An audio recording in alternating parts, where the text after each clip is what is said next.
सभी वैष्णव को जय श्री कृष्ण। देव उठी एकादशी। तुलसी हो गए हफ्ते हम इसी बारे में देखा, सुना, सोचा, समझा। विविध गुण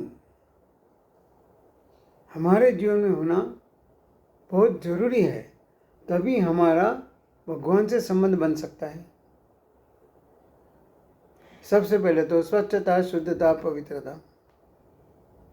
संबंध बनाने के लिए ये जो बेसिक जरूरियातें हमारे बहुत काम की है। मन और मकान समय समय पर साफ करना बहुत जरूरी है। मकान में बेमतलब माने कोई ज़रूरत नहीं है, आवश्यकता नहीं है, फिर भी बहुत सारा सामान भरा हुआ है, कड़ा कुचरा है। अगर हम बाहर गाँव जाते हैं और 8 दिन के बाद आते हैं तो सबसे पहले है हम अपने घर को झाड़ू पोछा लगा दें, घर को स्वच्छ बना दें, तब हमें उस मकान में घर में रहने का मन करता है, इच्छा होती है। ठीक उसी तरह मन में अगर मेरी मतलब की गलत फहमियाँ है, नकारात्मक विचार है, वो निकाल देना चाहिए। उससे हमारा जीवन विकास रुकता है। अंधश्रद्धा, अंधविश्वास ये हमारे जीवन को आगे बढ़ने से लिए रोकते हैं। हमें हमेशा आत्मविश्वास अगर बढ़ाना है तो ये गलत फहमियाँ निकालना है। बहुत दफे हमारे मन में बहुत सारी गलत फहमियाँ होती है कि इसके बारे में हम अपने मन में न चाहते हुए भी गलत सोच लेते हैं, गलत कदम उठा लेते हैं। तो ये सब कुछ माने संबंध बांधने के लिए ये सब जरूरी है। जो मैं मतलब क्या, जो जरूरत नहीं है, शंका कुशंका मन में से निकाल देना चाहिए। If you want to maintain a true relations with someone, if you want to maintain a true relation with someone, यानी आपको अगर किसी के सही अर्थ में संबंध बनाना है तो always believe in what you know about them. Always believe in what you know about them माने आप उनके बारे में जो जानकारी रखते हैं, जानते हैं, उसी के ऊपर आप विश्वास रखिए, श्रद्धा रखिए, and not what you heard about them. अगर दूसरे से आपको कुछ सुनने में आया है उनके बारे में, उसके ऊपर आप बिलीव मत करिए, विश्वास मत करिए। ये हमारा जीवन में कॉन्फिडेंस होना चाहिए, मन कंफ्यूज नहीं होना चाहिए, मन में शंका कुशंका नहीं होनी चाहिए। किसी ने बहुत अच्छा कहा है कि confident walking is more successful than confused running. माने आत्मविश्वास से भरा हुआ कदम हमेशा जो शंका कुशंका से भरे हुए हैं उससे अगर दौड़े तो भी कोई फायदा नहीं है, लेकिन एक छोटा सा कदम आत्मविश्वास के साथ रखो तो हमें सफलता की ओर ले जाता है। आगे वो कहते हैं follow no one but learn from everyone. किसी का अनुकरण नहीं करना है, सबकी सुनना है, लेकिन मन की करना है।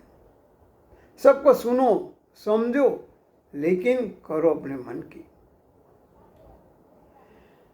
और सबसे ज़्यादा कहने मतलब जो हमें सुख दुख मिलता है, मन में हमारा कचरा भरा हुआ है। हम हमेशा ये सोचते हैं और उसने मेरे को ऐसा क्या ना, इसलिए मेरे को गलत हुआ है। अभी एक बार मैं किसी को गया था, वो बोले कल रात को पलंग से सोते सोते नीचे गिर गया, बोले मेरे ग्रह ही खराब है। मैंने कहा आप पलंग से नीचे गिरे, आप कैसे कहते हो ग्रह खराब है? मैं कहता हूँ आपके ग्रह अच्छे थे कि आपको कुछ लगा नहीं, आपको ना फ्रैक्चर आया, ना दवा लेनी पड़ी, ना औषध लेने पड़ा, ना डॉक्टर के पास जाना पड़ा। आपके ग्रह अच्छे, ऐसा सोचो। हमेशा पॉजिटिव सकारात्मक सोचना है। सुख माने निशात राजगृह कैकेयी और मंथरा को जब दोष देता है तब लक्ष्मण ने उनको एक बढ़िया श्लोक सुनाया है। सुखस्य दुःखस्य न कोपि दाता परो ददाति इति कुबुद्धिरेषा। सुखस्य दुःखस्य न कोपि दाता परो ददाति इति कुबुद्धिरेषा। अहम करोमीति रुधाभिमान स्वकर्म सूत्र ग्रथितो ही रखा। अहम करोमीति रुधाभिमान स्वकर्म सूत्र ग्रथितो ही रखा। अर्थात सुख और दुख देने वाला कोई नहीं है। दूसरा आदमी हमें सुख देता है, दुख देता है, यह विचार भी गलत है। और इससे भी आगे कहा है कि मैं करता हूँ, ऐसा अभिमान भी व्यर्थ है। सभी लोग अपने अपने पूर्व कर्मों के सूत्र से बंधे हुए हैं। इसलिए जीवन में अगर सुख भी आता है, दुख भी आता है, तो ये सोचना है ये मेरे कर्मों का फल है। वो तो खाली निमित्त बना है। उस जन्म में या कुछ कभी न कभी मैंने उसको ये किया था, इसलिए वो मुझे वापस लौट कर आए। मेरे पास जो मैं दूंगा वो अनेक गुना होकर वापस मेरे पास आता है। कौन कहता है अमीर होना से ही मजा आता है, या बहुत पैसा वाला या बहुत शिक्षण लेने वाला ही मजा कर सकता है? अगर मिल जाए शाम तो सुदामा में होने में भी मजा है। माने गरीब होते हुए भी माने मन में यही सोचना है कि भगवान मेरे साथ है, मैं भगवान का हूँ, भगवान के लिए हूँ, और भगवान का कर्म करते करते अहम ब्रह्मास्मि माने मैं ब्रह्म बन सकता हूँ। नर अपनी करनी करे तो नर का नारायण हो जाए। यही आत्मविश्वास और शक्ति हम में अपने जीवन में लाना है। सिर्फ जागरूक होना नहीं है, जागरूक होकर जीवन में उसका अमल करना है। तभी हमारे जीवन में स्वच्छता, शुद्धता, पवित्रता का आगमन होगा और हमारा विकास कोई नहीं रहता। भगवान हमें शक्ति दे। इसी शुभकामनाओं के साथ सभी वैष्णव को जय।